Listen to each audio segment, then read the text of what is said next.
Hello, Premier Plus Realty team. This is Jillian Young.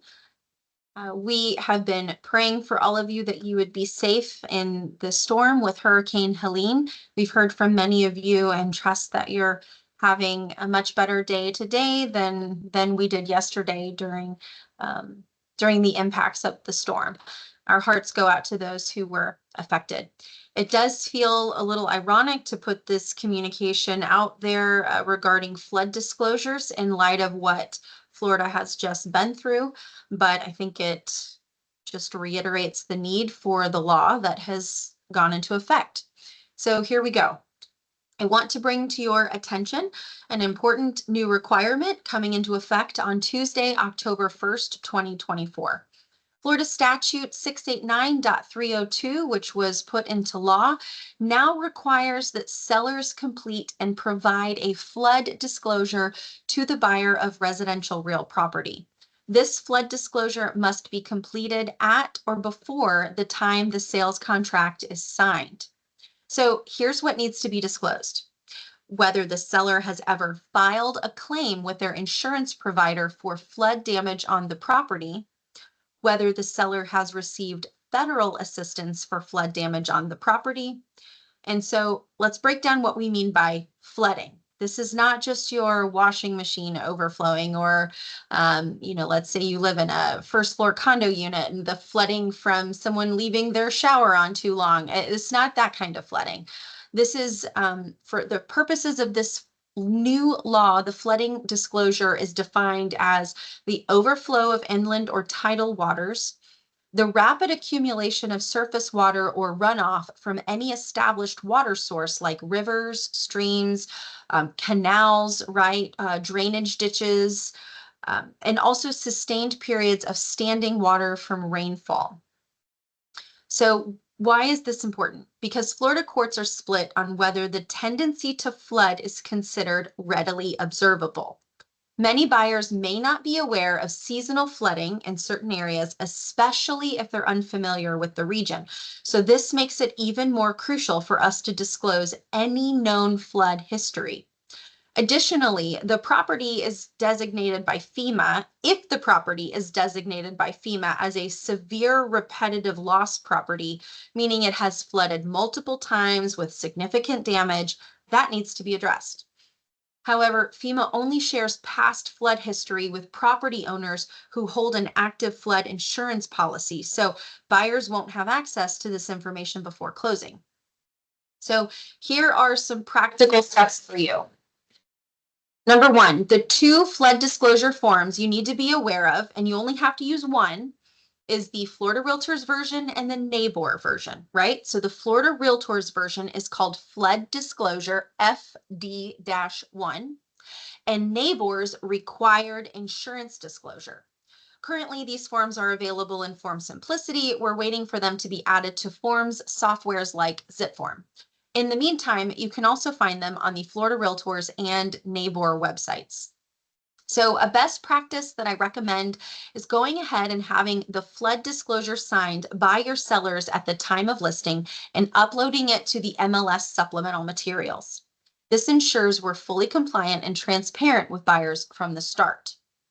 If you have an active listing, go ahead and get that flood disclosure signed as soon as possible and upload it to your supplemental materials. It is important to note that this is a Florida law. This is not a Realtor trade association rule. This is not a brokerage rule. This is something our governor and legislative meetings decided that needed to be signed into law. It is a Florida statute. Therefore, we as your broker are liable for you following the law and your seller following the law. So failure to have the flood disclosure signed and provided to the buyer at or before contract execution will result in a breach of law. If the flood disclosure is dated after the sales contract is signed, we, as your broker, in order to bring home the point that this is important, will have to assess a $200 fee for that transaction to cover that legal risk. And just as a note, as someone that handles a lot of your E&O claims and under current litigation for claims of not non-disclosure, I cannot express the point enough. So we need you to get this new flood disclosure signed at or before the time the contract is executed.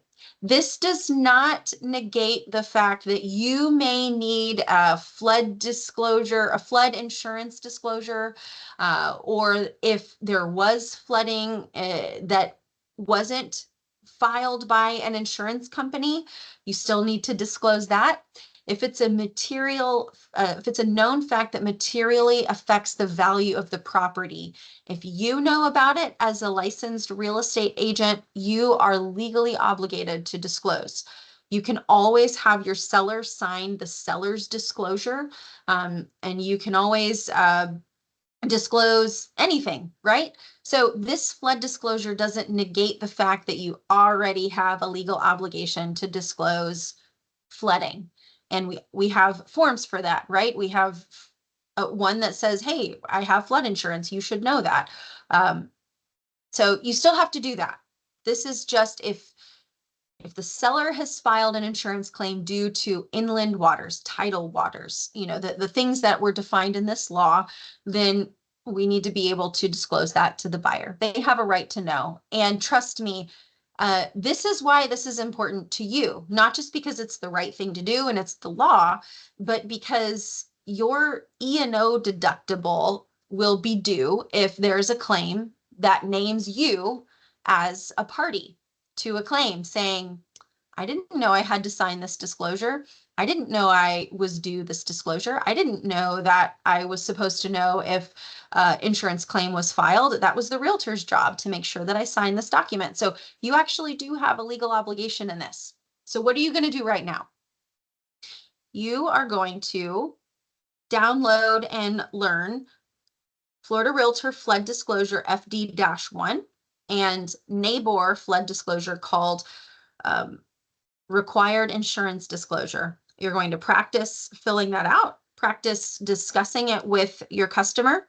If you have an active listing, you're going to have one of those executed and uploaded to your supplemental materials to the listing. If you are going to write a sales contract, you can always request that from the listing agent before you put your offer in. So we want you to get familiar with this and add it to your listing packet so that you can go ahead and get that done right away. I have information for you about the law, about the forms, and a little FAQ in your Lone Wolf workspace. So our intranet, right? In the shared docs area, we have a new section called Flood Disclosure, and it has the 2 new forms. It has an article, it has a webinar, and you should spend a little time getting to know this law.